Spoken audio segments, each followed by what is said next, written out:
Hi, I'm Chris Minnick. Welcome to episode 3 of Wine and Code. Today I have a selection of very inexpensive wines. Now, inexpensive can be an indicator of poor quality, but there also may be some good deals and perfectly drinkable wines at very low price points. But how do you know? How do you know if a $5 bottle of wine or a $4 bottle of wine is something that you'll want to drink and that you'll enjoy drinking, or if it's just going to be something that you're going to flush down the drain? Now, by cheap, we're talking about less than $10 generally. I've drunk a lot of inexpensive wines, and there are some things to look out for and just some ways of knowing a little bit more about the wine before you buy it rather than just going on the price. It happens that the wines that I bought today at Trader Joe's are all $3.99, so they're about as cheap as you can get. And I'm going to tell you what the things are to look out for when you're buying wines in general, but then in particular when you're buying wines at this price point. So this first one we have here is Cherry Blossom Pinot Noir. This is 2013. It says California. It's from cherryblossommcellars.com, cellared and bottled by Cherry Blossom Cellars in Napa, California. Now notice that it says cellared and bottled by.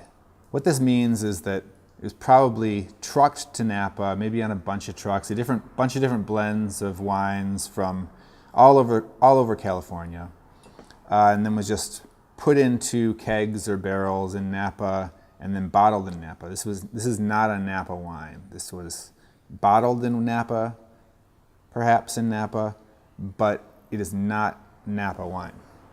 The second one we have here is Griffon Ii Primitivo. This is from Italy. Primitivo is the same as Zinfandel. This is from Puglia, which is the boot heel of Italy. Then it is a 2014, and it is Indicazione Geografica Tipica, which is one of the recognized types of wine in Italy. It's not as regulated as the other types, the DOC like Barolo or Chianti. It's not as regulated as those. This is something that is a recognized type. This one might be all right. We'll see. Third one we have here is a Tempranillo. This is from Yecla, Spain. That is in eastern Spain. This is a 2014 estate bottled. So this was actually bottled there in Yecla, made from grapes harvested in Yecla. So just going on the labels here, I would say probably the order of things, how I'm going to like them, is this one I would like the least, the Cherry Blossom Pinot Noir. In general, if you see a Pinot Noir for $4, you can probably guess that that's not going to be a real high quality wine. I'm skeptical of that one. The Griffon Ii Primitivo, I think I'll like this one all right, and then this one I'm not sure where I'll stand, on both of these. So only thing to do now is to just open them up and try them out.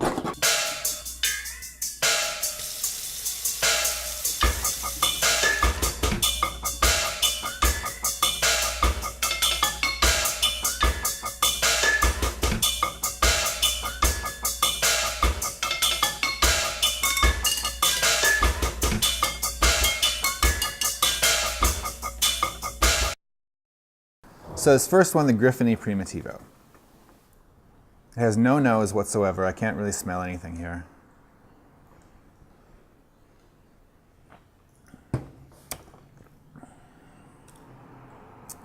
Okay, that's not very good.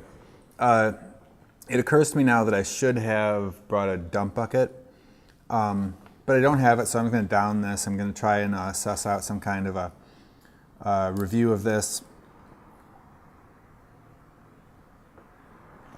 Now, the nose is kind of medicinal.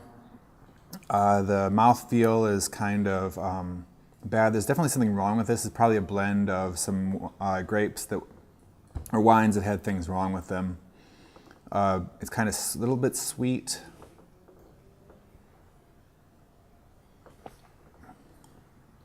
No, it's really not something that I would drink very much of at all.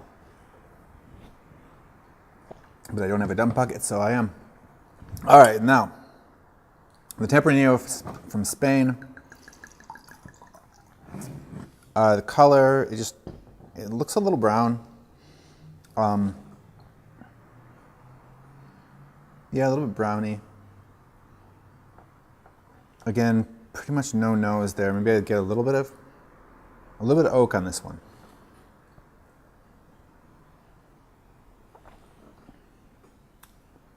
Okay, I give this one a point for having a little more character than the Primitivo. It's not completely offensive.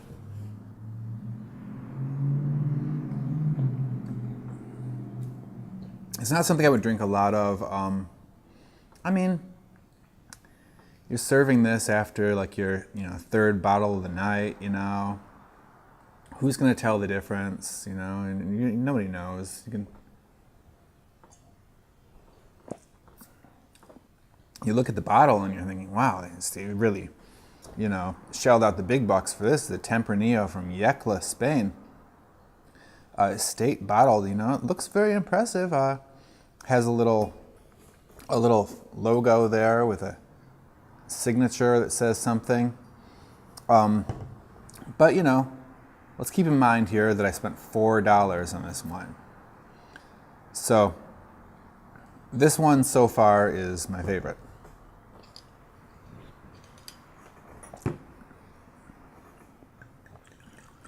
All right, this one, it looks kind of like a Pinot Noir. The color, is light like a Pinot Noir.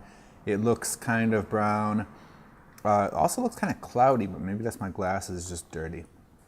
Let's see. Actually, strangely, it smells like a Pinot Noir. Let's see. Oh, God, no. Oh. I gotta find somewhere to dump this. Be right back.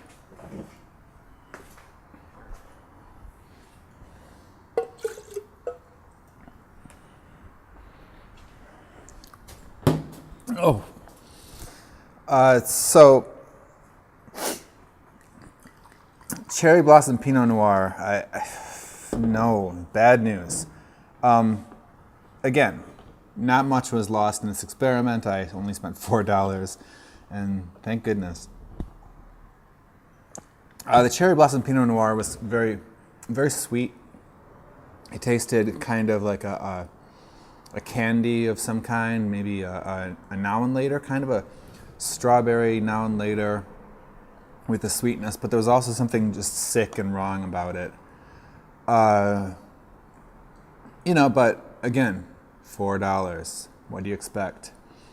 So out of these, these two are both, acceptable things. And, in general, if you're looking for really inexpensive wine, don't look at California. Californian wines are expensive. It costs a lot of money to make wine in California. And if somebody is selling wine in California for extremely cheap, you can bet that it's mass-produced and it's sweetened and doctored and filtered like crazy and made to be acceptable, even though there's something very wrong with it to start with. But if something's made in Spain or Italy, these are countries, the euro is not doing so great right now. The economies of Italy and Spain aren't, doing all that well at the moment, but they're still making great wines, and they're, selling their wines for cheaper than ever. You can also look at, Chile I mentioned before. You can look at other countries like Spain, Italy, Chile. I had some good wine in Mexico the other day. So these things, look at the places in general. If the wine comes from or says a smaller region on the label, that's a good sign. If it just says California, that's, a bad sign. It means it was produced in Death Valley or something. Who knows? Now, normally at this point, I would go right into the code segment of Wine and Code, but I'm going to try something a little different this week.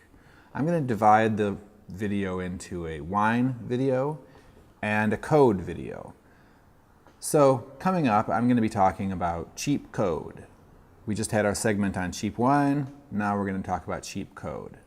So, if you're interested and you'd like to move on to the cheap code segment, perhaps you already watched it and that's how you got here, but if you are interested in seeing the cheap code segment, click there and you'll go directly to it.